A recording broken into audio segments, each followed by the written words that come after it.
2026년 3월 2일 활기찬 월요일 아침이에요. 주말은 편안하게 잘 보내셨나요? 내일이면 드디어 새해 첫 보름달이 크고 밝게 뜨는 정월 대보름이에요. 우리 어르신들께는 설날만큼이나 큰 명절이라 아침부터 오곡밥 지으려고 찰밥 찌고 말려둔 나물 삶느라 손길이 참 분주하시죠? 집안 가득 구수한 나물 냄새가 퍼지는 걸 보니 벌써 대보름 기운이 물씬 느껴져서 제 마음도 덩달아 설레요. 예로부터 정월 대보름에 오곡밥과 나물을 나누어 먹으면 1년 내내 부스럼이 생기지 않고 무사태평하게 보낸다는 말이 전해 내려오잖아요. 그런데 이게 단순히 복을 비는 미신이 아니라 우리 조상들의 아주 치밀하고 과학적인 건강 비결이 담겨 있어요. 척박한 겨울을 지나 따뜻한 봄으로 넘어가는 이 시기에 우리 몸이 가장 필요로 하는 영양소들이 이 밥상 하나에 다 들어있거든요. 오곡밥에 들어가는 알록달록한 잡곡들이 우리가 평소 먹는 하얀 쌀밥보다 항산화 성분이 무려 몇 배나 더 많다는 사실 혹시 알고 계셨나요? 특히 겨울 내내 바싹 말려두었던 묵은 나물들은 단순한 반찬이 아니에요. 명절 음식으로 기름진 우리 혈관 속 노폐물을 싹 씻어내는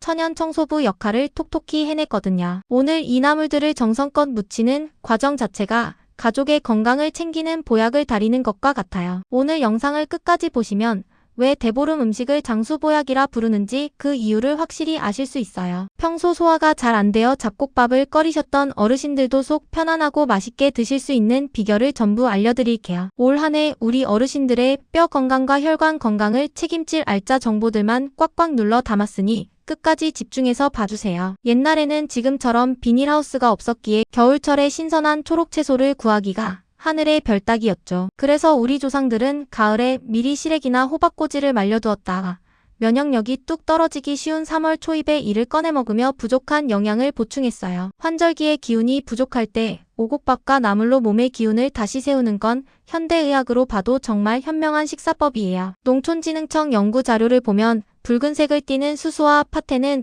폴리페놀과 안토시아닌 성분이 아주 풍부해요. 이 성분들은 몸속의 나쁜 활성산소를 없애주는 강력한 항산화 작용을 해서 어르신들의 체내 염증을 줄여주고 노화를 늦춰주는 고마운 역할을 해줘요. 오곡밥에 들어가는 찹쌀, 조, 수수, 팥, 콩은 저마다 효능이 다른데 특히 팥과 수수를 꼭 기억해주세요. 당뇨 때문에 하얀 쌀밥 드시기 무서웠던 어르신들께 오곡밥은 정말 최고의 건강식이에요. 잡곡에는 식이섬유가 백미보다 수배나 많아서 당이 천천히 흡수되도록 도와주거든요. 또한 노란조에는 칼슘이 많아 골다공증 예방에 좋고 수수의 마그네슘은 명절 뒤 예민해진 마음을 안정시켜 숙면을 돕는 효과까지 있으니 어르신들께 이보다 더 좋은 밥은 없겠죠. 대보름에 먹는 시래기, 고사리, 취나물 같은 묵은 나물들은 말리는 과정에서 영양이 더 강력해져요. 햇볕에 바짝 마르면서 비타민 D가 저절로 생성되고 식이섬유는 생채소일 때보다 훨씬 더 촘촘하고 풍부해지거든요. 이 영양소들이 듬뿍 담긴 나물을 오늘 삶아서 무쳐 드시면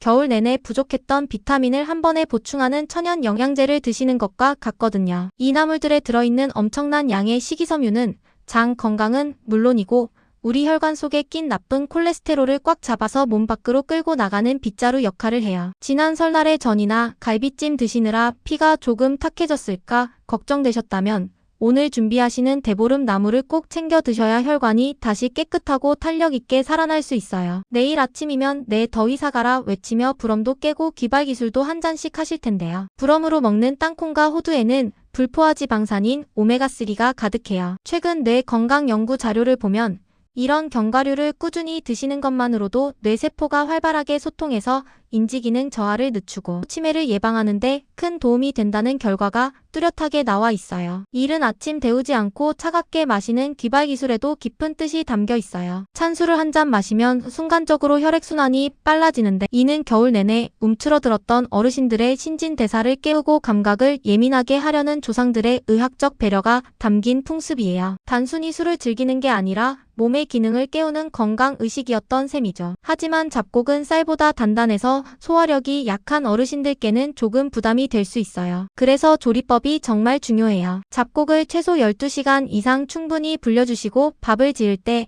평소보다 물을 반 컵 정도 더 넣어 압력솥에 푹 쪄내야 식이섬유가 부드러워져요. 팥은 껍질째 쓰면 속이 쓰릴 수 있으니 한번 삶아낸 물을 꼭 버리고 다시 사용하시는 게 소화에 훨씬 좋아요. 여기서 꼭 기억하셔야 할 점이 하나 있어요. 신장 기능이 많이 약해진 분들은 잡곡 속에 든 칼륨과 인 성분이 오히려 독이 될 수도 있거든요. 이런 분들은 모든 잡곡을 끓는 물에 살짝 삶아낸 뒤 그 물을 완전히 버리고 밥을 지어보세요. 이렇게 하면 칼륨 함량이 획기적으로 낮아져서 안전하고 맛있게 대보름의 맛을 즐기실 수 있어요. 내 몸 상태에 맞춰 드시는 게 가장 중요해요. 나물을 볶으실 때는 꼭 들기름을 사용해보세요. 나물 속 비타민들은 기름과 함께 먹어야 몸에 쏙쏙 흡수되는데 들기름의 오메가3 성분은 혈액을 맑게 하는 시너지 효과까지 내거든요. 또한 오곡밥 지을 때 소금 간을 살짝 하시면 풍미가 살아나는데 혈압이 걱정되신다면 다시마 한 조각을 넣어보세요. 천연 감칠맛이 돌아 소금 없이도 정말 맛있는 밥이 완성됩니다. 오늘 정성껏 준비하신 대보름 음식이 어르신들의 몸과 마음을 든든하게 채워주는 최고의 보약이 되길 바랄게요. 내일 뜨는 커다란 보름달처럼 어르신들의 마음도 환하고 넉넉해지셨으면 좋겠어요. 올 한 해도 큰 병 없이 무사태평하시고